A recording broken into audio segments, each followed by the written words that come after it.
ওসমান হাদির বিচার দাবিতে ফের শাহবাগ মোড়ে ফিরেছেন ইনকিলাব মঞ্চের নেতাকর্মীরা। শনিবার দুপুর 12টার পর তারা আজিজ সুপারমার্কেটের সামনে থেকে শাহবাগ মোড়ে এসে অবস্থান নেন।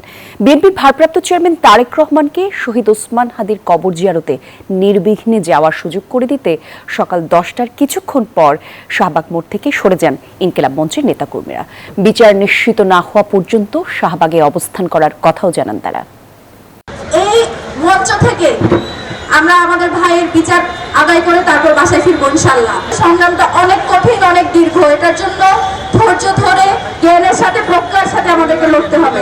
দুই দফা দাবি যে সরকারের কোনো উপদেষ্টা বা সরকার কাউকে পাঠানো আপনার প্রশাসনিক কর্মকর্তারা যারা সরকারের উপদেষ্টা তারা না আসলে আমরা এখান থেকে যাব না।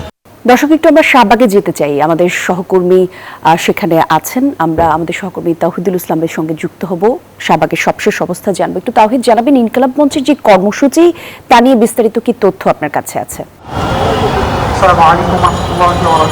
কলি, আপনাকে ধন্যবাদ। আপনি জানেন যে গতকাল জুমার নামাজের পর থেকেই তারা এই শাহবাগে কিন্তু জমায়েত হতে শুরু করে। ইনকিলাব মঞ্চের মুখপাত্র হাদির হত্যাকারীর বিচারের দাবিতে কিন্তু তারা এই হত্যা করে।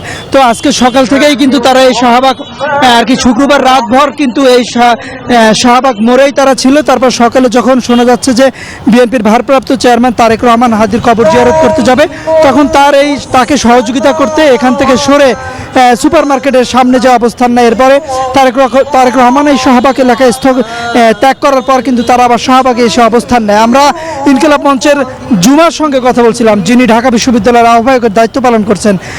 জুমা বলছেন যে এখানে হত্যাকারীদের বিচার নিশ্চিত না হওয়া পর্যন্ত তারা এই আন্দোলন চালিয়ে যাবেন এবং তাদের যে 3 দফা দাবি আছে তার মধ্যে অন্যতম দফা আছে যে সরকার এখন পর্যন্ত কতটা এগিয়েছে সামনে বিচারের দিকে তার সম্পূর্ণ একটা ব্যাখ্যা সরকারের উপদেষ্টা কিন্তু দিতে হবে, যাতে এখানে এসে নেতাকর্মীরা তারা বুঝতে পারে যে সরকার কি করছে না করছে। কারণ সরকার এখন পর্যন্ত কোনো কিছুই তাদের কাছে ব্যাখ্যা করেনি বলে তারা মন্তব্য করছেন এবং সরকারের কার্যক্রমে তারা সন্তুষ্ট না। এই জন্য তারা বলছেন সরকারের যে কোনো একজন উপদেষ্টা, বিশেষ করে স্বরাষ্ট্র উপদেষ্টা, এই শাহবাগে এসে তাদের কাছে ব্যাখ্যা করবেন যে হাদি হত্যাকারীর যে মূল হোতা তার অবস্থান কোথায় এবং তাকে গ্রেপ্তার করতে তাদের আর কত সময় লাগবে।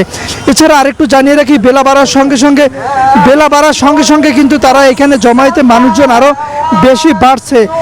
আমরা যতটুকু জানতে পেরেছি বা ধারণা করা যাচ্ছে, বিকাল নাগাদ বা সন্ধ্যার দিকে এখানে জমায়েতের মানুষ কিন্তু আরও বাড়বে এমনটি জানিয়েছেন। এছাড়া নেতাকর্মীরা শুধু কিন্তু ঢাকার না, এখানে আমরা নরসিংদী, টাঙ্গাইল সহ সারা দেশের মানুষ এসে এখানে যুক্ত হয়েছেন।